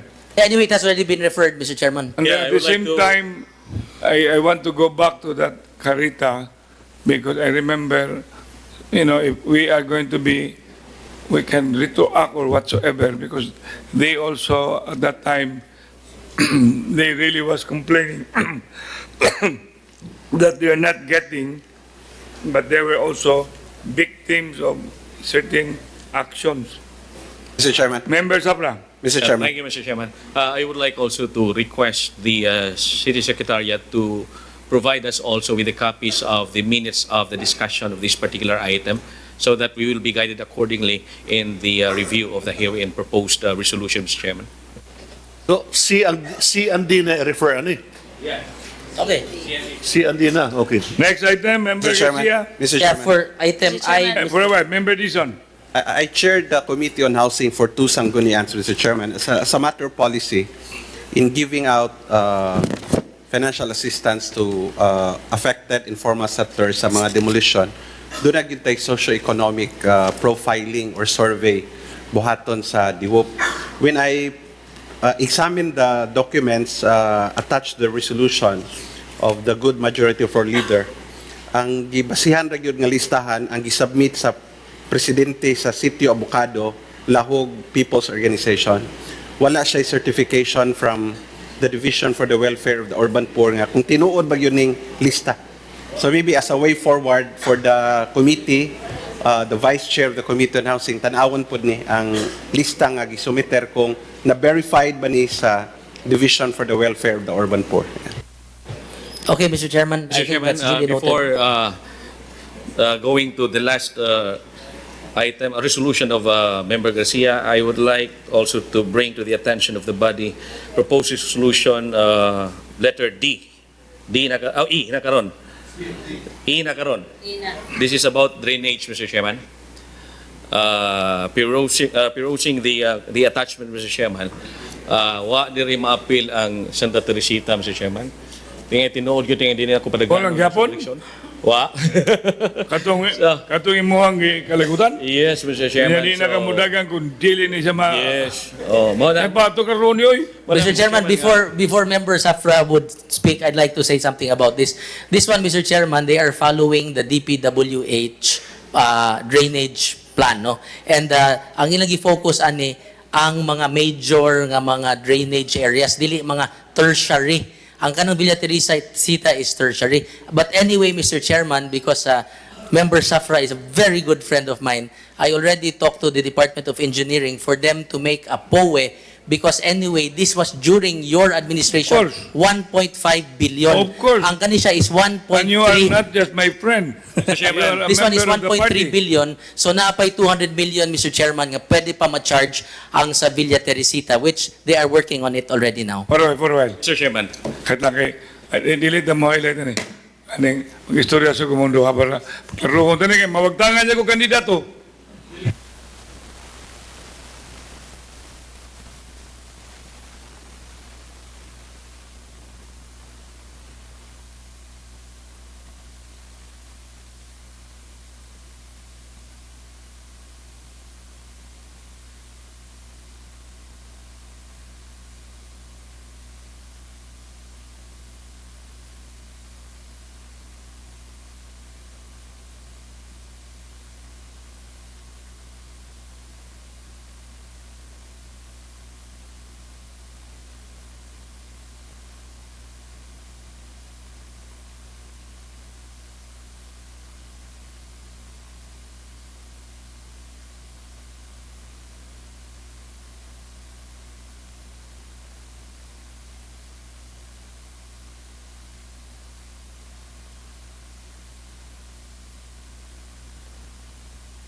Okay na mo?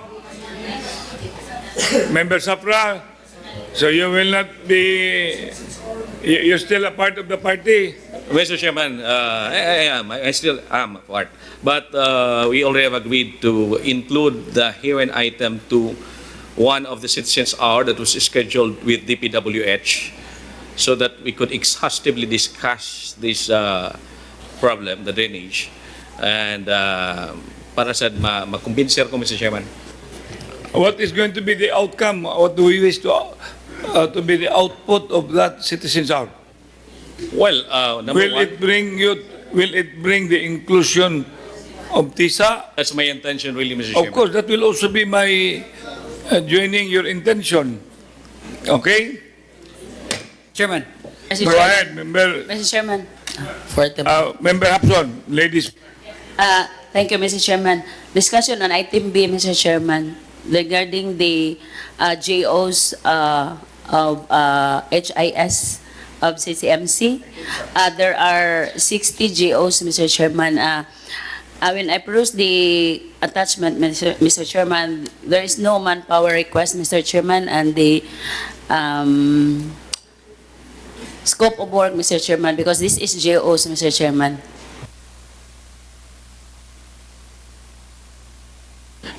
Can we just make it a condition that this resolution will not be implemented as long as you will be able to submit the scope of work and Naman in our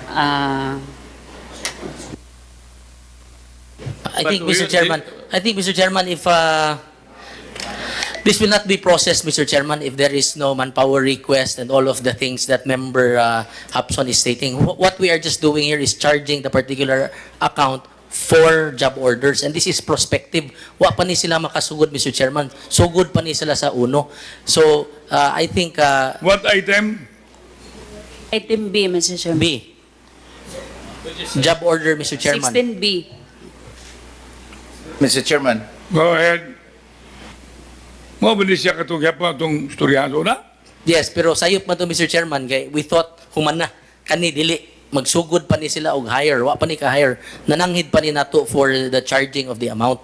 Member Gabuya. well, I think, Mr. Chairman, I agree with Member Hapson kay GO is supposedly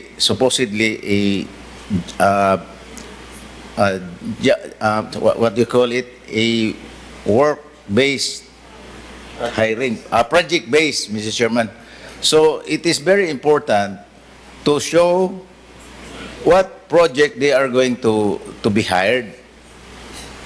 No, it should be part of the attachment is the project proposal and the manpower request. Well, can you have this referred to my committee because this is about CCMC.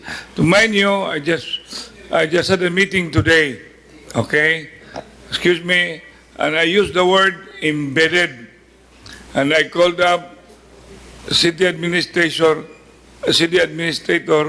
Floro Casas, who by the way, binuang mga ko niya, kay tuwa sa Manila, ko, are you transferring City Hall in Manila?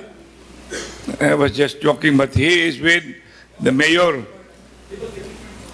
Nga.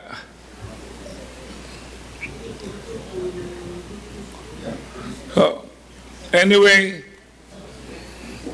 Mr. Chairman, go ahead. if I can still recall, I confer this with Attorney Matt Medalye. Na-refer na ni Nato. Yeah, I know, but So wala pa kay report, ani? wala pa ko reportan eh. If the proponent would Yeah, that's why. yield. So ato lang siya ni i-defer. Ano nga pa tayo report? For a while. Because to be honest with you, today, if you want an initial, but I will be approaching the podium in the days to come. I will report to you what happened to my project when I was the mayor. And that is CCMC, when I was still, Mary Ann was still a part of our team. And it was being, the groundbreaking occurred in 2014. And now it's already 2020. And I will be reporting because I really would like to be embedded. When I say embedded, mind you, when I was a councilor, I was embedded in CCMC. Now, I am telling you, not just because I'm the vice mayor, not just because I am the chairman of the Committee on Health, Hospital, and Sanitation, that's my pet project. So I want, and then it becomes a people's hospital, and it behoves upon me to be reporting to all of you, and then asking if whatever is the budget needed, then we should put our money where our mouth is. Okay? Because that is going to be our legacy.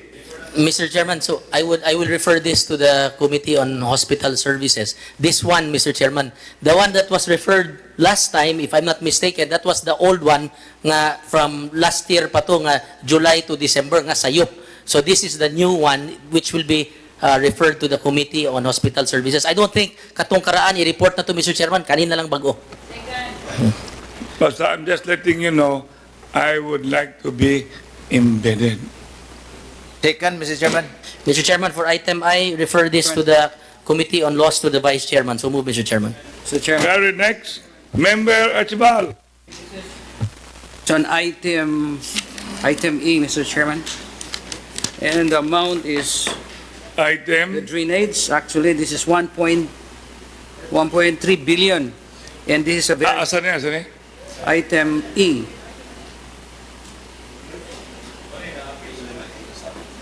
Item E or Mr. Chairman, this has already been approved and we have already scheduled public executive session for this, Mr. Chairman. Citizens are. For Muna siya ang 1.3. Okay. Yeah. Next. Mr. Chairman, the next is the proposed resolutions of Member Joel Garganera. Moving for its approval, Mr. Chair. Next. Next is the proposed resolutions of Member Jerry Guardo. On item A, Mr. Chairman, moving for its approval. On item B. For well. This is Monday clock. And then item B, interposing no objection. Moving for, refer to the Committee on Environment, Mr. Committee Chairman. on Environment. And then the charging of a band clock, because maybe you're not aware, this is for DPWH. What in heaven's name that we are helping them? Mr. Chair, actually, that is an replacement sa ilang existing bandi clock, Mr. Chair. Kaya na sila bandi clock karon pero guba na, Mr. Chair ba? Ha? Well, DPW. Ato na engineering. Atuan ni Mr. Chairman. naway kay biometrics na biyaron. Dapat mga job order na siya para sa job order. Ana, ragyod. Job order. Second, Mr. Chairman. May sa Casas Village, may sorry. Yeah, on item B, Mr. Chairman, referral to Committee on Environment. Okay. Next is the proposed resolutions of Member Donaldo Hontiveros. Mr. Chairman, moving for its approval, items A, B, C, and D in an omnibus manner, Mr. Chairman. Two are commending, then the other one is approving and approving. And that is 485,000. And the other one is skate park. Discussion. Member Archibald. Well, for item C, Mr. Chairman. Well, first observation, it has no calf. It's with, it has been sent to your table, na distribute na. Okay, so the second one, Mr. Chairman, is these taxi operators are private institutions. And if you can see, these guys are they are very rich. And I would not, I look at it, these are Tiger, Guzman, Scorpion, these are rich people. Why are you going to sponsor this? One of these is very close to the mayor. Actually, Mr. Chairman, mga taxi drivers na sila akong gimit. Kunya, they're just representing their... Dili mga operator. Dili ang name sa ilang operator, mao na ang ilang gi-represent. Yeah, but, Councilor Nandon, these guys, kani mga tag-iyaan, perting datuwa. Why are we going to spend money for this, for the employees, actually? So I think most of these companies have their own sports activities. And this is 480,000. Okay, nasa ko ato ng slash ilang jersey. Well, it's Chairman, Wait. I think before Member Yang. I think before we take time to discuss this, di ba sabot mata nga endorsement sa Sports Commission? It's with the attachment 19C Na attachment mo ni? na sa wala sa kuan na distribute ra karon Mr. Chairman. Mr. Chairman, mga dato ning kompanya pero ako nakita sa proposal ni Member Ontiveros nga iyang gusto nga maiusa mga drivers na programa ang syudad para nila kay tan-aw sa nila makatabang sa ning atong mga drivers especially sa pag ingon ta disseminate sa atong mga programa sa gobyerno. So wala gi ingon direkta ba nga Mao ni parehani sa Mr. Chair. gibuhat ni John Alcover. Mr. Chair. In addition to that, Mr. Chair, kaniya itong mga taxi drivers mo ginisay na apektuhan niyaning atong angkas, habal-habal, o labi na ang kaning Grab, Mr. Chair. No, Yes. Even in any other cities for that matter, Mr. Chair, ang taxi driver, grabe na kayo ka ning ubos gid ang ilang income. Yan eh. And then they are very vital. And then perhaps tingali sa multiplier effect sa peace and order program, we can also tap them in the same manner as we are also doing this to the habal-habal, Mr. Chair. Mr. Chairman? Magkadua ang Sangguniang Panlungsod nga Sila rin, Mr. Chairman, 30 teams ra ba niya. Nihangyo lang sila kay nanghid lang sila sa ilang operator, Mr. Chairman, nga na sila days nga ilang hinay, ila lang i-duwa, Mr. Chairman. Member Kuseba. My observation lang, my Chairman, I'm not against this, Chairman, okay, basketball. Pero my observation, Mr. Chairman, not all taxi drivers are from Cebu City. Tayo Talisay, taga Mandawi. I mean, for us spending 480,000 pesos. Goodwill man coach. Goodwill. Okay. I'm just... Another basketball player like us, Actually, this is, if we have a program, I think that the most important thing, why don't they have an organization, right? Yes, Mr. When Chairman. will these whole activities be? Supposedly this weekend, Mr. Chairman, na-move lang into March. March, we will have another No more session. No. Can we have the set of officers nila just to be here? Yes, Mr. Chairman. In order for us also to see kung kibaw ba ng mga naumulog basketball. Because na may usahay magbuhat ng basketball tournament niya ang mga player di kibaw mo duwa og basketball. So probably we do not have to bring them to basketball. Maybe ato na to apilon sa dili sa sana kanang another. Coach, you want to see the group? Mr. Chairman, I have met them more than twice already, Mr. Chairman. Naagid dito tanan, more gid ilang request, Mr. Chairman, nga magpa-sponsor ta sila ni Mayor. Di ba? No. The mayor is one. The Sangguniang is another one. And we are the power of the first. Okay? And we have the so-called power, more or less, be guided accordingly. So that's why I want also to see kani ilang organization. Pila ni sila kabuok? Supposedly, more than 30 ni sila, Mr. Chairman. Amo lang gihog og 30 lang ang makaduwa para matarong ang Naging ni sila president. Yes, Mr. Chairman. Mr. Chairman, Mayor Dizon. I have no problem with the resolution of my good friend, Member Hontiveros. Pero I will support this resolution on one condition. Ato nang tagaan sa request sa financial assistance sa atong mga vendors. Because atong December, they request sila financial assistance sa city government, but it is sad to say, but true nga until now, wa pa nato tagai sa syudad. Daghan na kay taga-aprobahan diri nga mga requests charged to the city-sponsored activities. Pero ang request sa mga vendors, bago lang nako sila na istorya karon sa gawas. Pila total nila? Ay, sa ilang estimate, Mr. Chairman, dili mo abot sa, depende sa ihatag sa city, no? But pila mo ito gisaad? The resolution that we approve was 5,000, no? Mao lagi? I-propose na nga dili mo minus sa 5,000. Yes. So, when you multiply it, how much? We're talking here about 800. So, producing 800,000 to feed the Oh, stomach. 800 individuals. Now, a million would not matter. You have to think about the stomach. Yes, Because Mr. if we Chairman. are not addressing the stomach, the mind will be affected. Anger will set in, and when anger will set in, it becomes a social problem.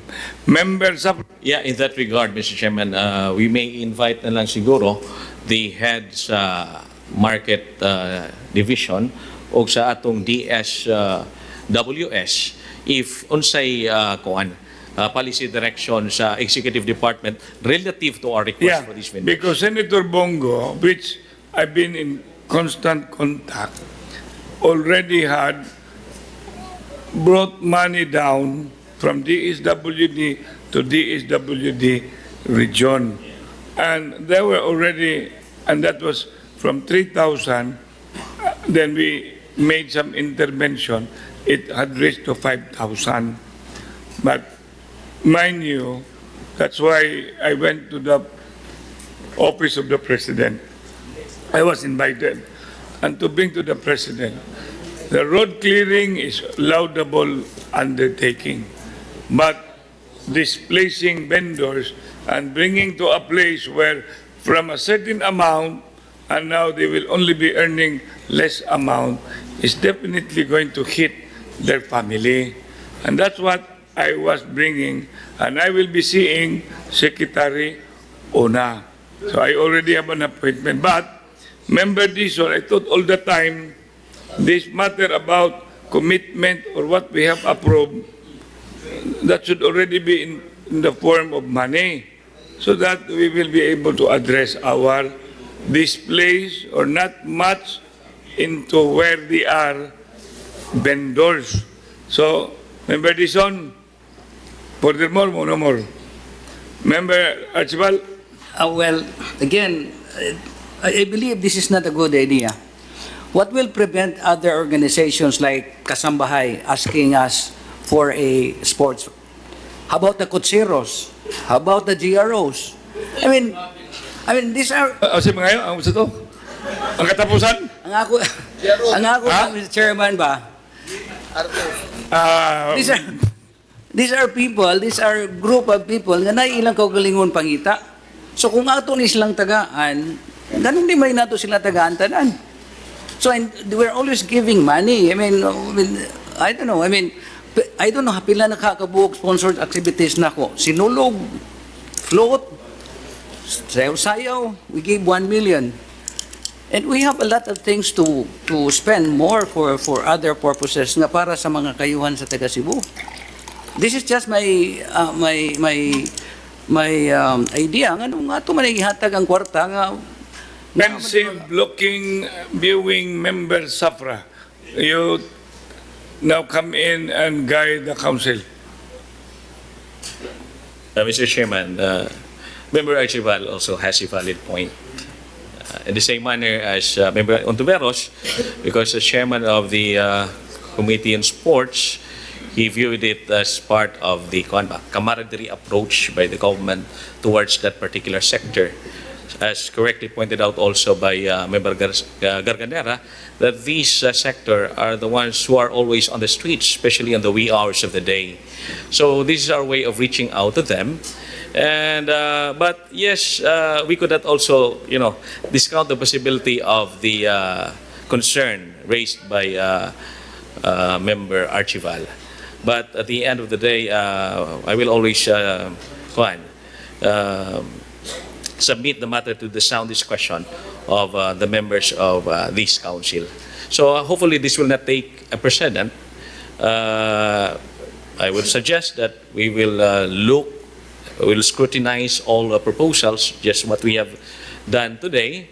But in this case, I, for one, as one of the members of this council, will be giving my support to the proposal of Member Ontiveros. But, of course, we will also take into consideration the observation and the points raised by Member Archival, Mr. Chairman. No more discussion? Do we have to divide or do we have to approve? And if any objection, any abstention? Yeah, Mr. Chairman, happy to just start. para masulbad ni tanan, Mr. Chairman ba? First, wa jo kita di Sportscom, wa gi recommendation na. Yeah. So second, ang ako rin kung dili man ko against ni Mr. Chairman kay Bobia ka nga I was a chairman before of the Committee on Sports. Now all sports that would make our body healthy, musuportar gyud ko. Ang ako lang concern doon nga pandirguhon sa siguro ni nato sila og kanang medical check-up kay basid pangatakihon ha. In fact, that was the first thing I talked to them, Mr. Chairman, when I first met them. Gabi ipagito, and akong gimension nila at your age, and ay nahitabo sa before the sport fest, amo gyud silang gi-require, and amo sang gipaandam og waiver nga wala gyud like any walay responsibility ang city sa ilang gusto mahitabo nga tournament.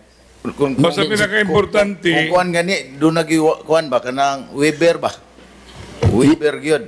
Yes, amo silang gipa kuan, Mr. Chairman. Mr. Chairman? Member Garcia. If there is no motion to divide the House, Mr. Chairman, I suggest that we move on to the next item, which is the proposed resolution of Member Leia O. Hapson. I object, Mr. Chairman. Chairman, we don't have a copy of the Sports Commission resolution. There's no copy here. Member Ong?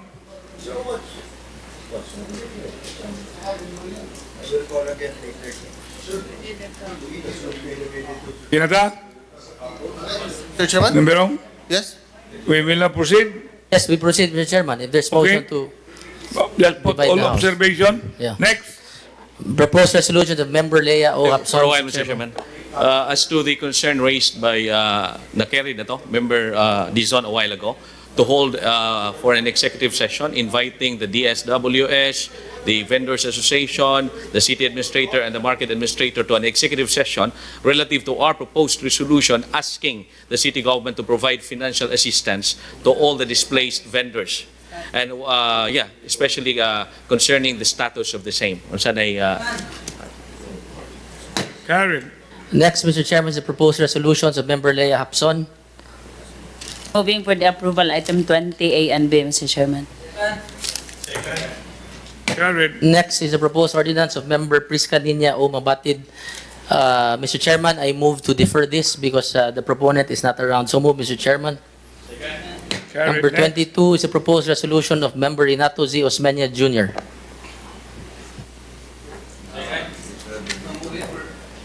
Moving for approval, Mr. Chair. Karen. Next is the proposed resolutions and ordinance of Member Jessica Resch, who is not around. On behalf of Member Rush, Mr. Chairman, moving for the approval A and B, Mr. Chairman. Second. And item Next. C referred to Committee on Laws. Item 24, Mr. Chairman, moving for its approval. No more discussion. Karen.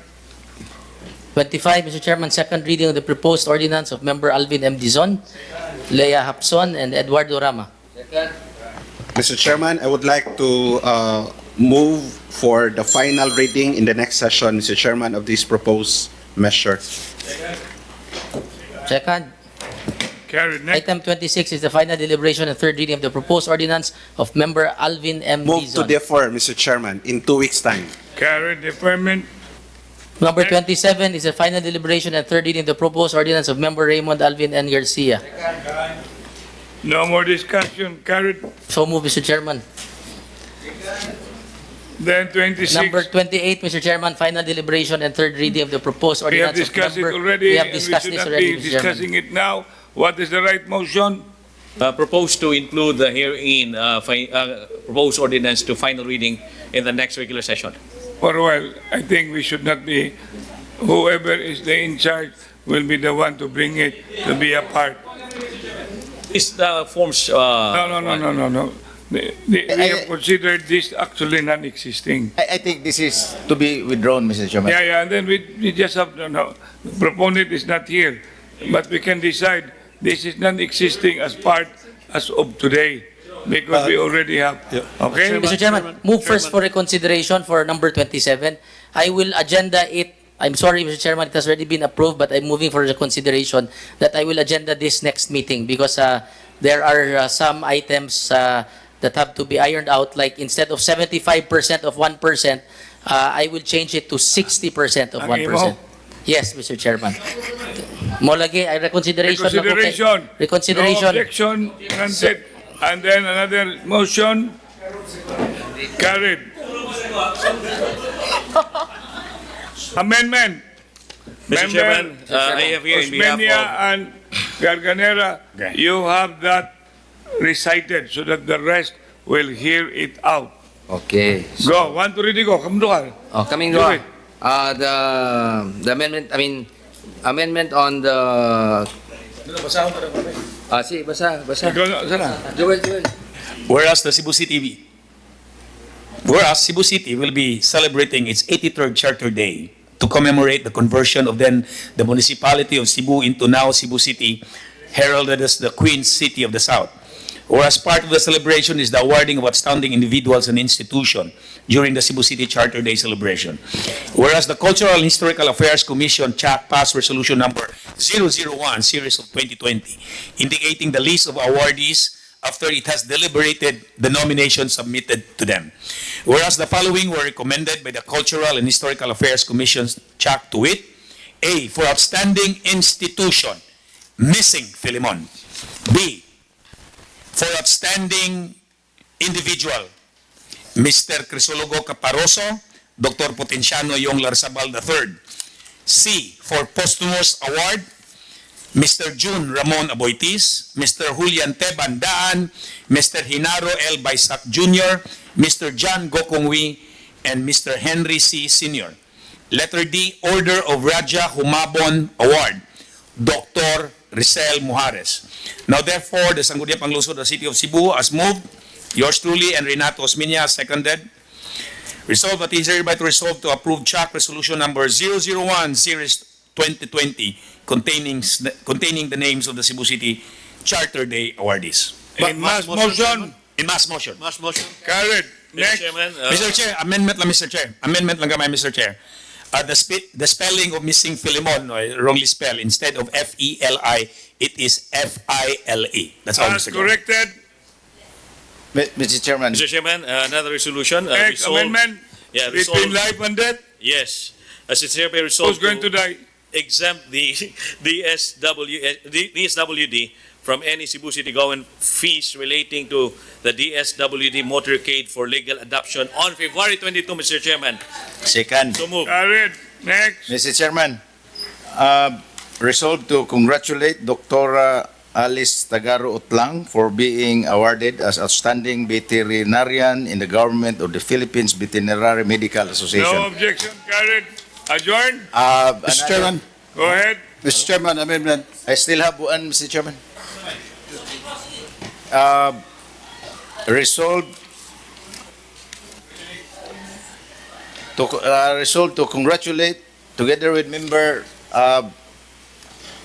Garcia, Mr. Chairman, resolved to congratulate and commend Dr. Yong Larazabal for being the first Filipino to conquer the World Marathon Challenge. 7 marathons in 7 days. So move, Mr. Chairman.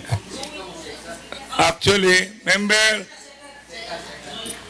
ako lang mo excuse me, ako lang mo entertain ato inyong mga singana, but actually it can be supposedly, but we're already on a charter week, and then the mayor is giving, and there is no more time, and the bonus, I do not know whether you have put in the bonus, because you have to come up with an appropriation for that, I think, or they already have an appropriation.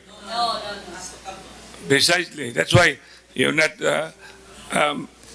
Member Kuseba, Yes, Mr. Chairman, I have last 2 minutes. resolved to express support to House Bill number 639 pending before 18th Congress, arguing the Committee on Legislative Franchise to reports without further delay on bills proposing renewal of ABS-CBN. Taken, Mr. Chairman. 25 years. In mass, Mr. Chairman. Adjourn in mass. In mass. Mr. Chairman. Yes, freedom of Mr. Chairman, member Mr. Chairman. amendment. in connection with this,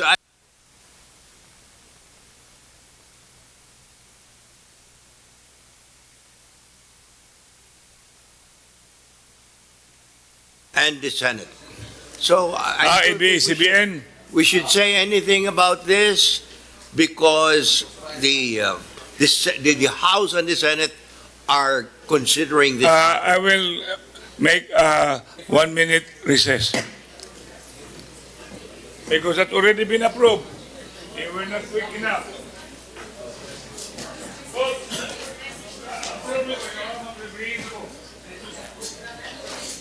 Vice.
No, Mr. Chair, there is a pending motion, Mr. Chairman.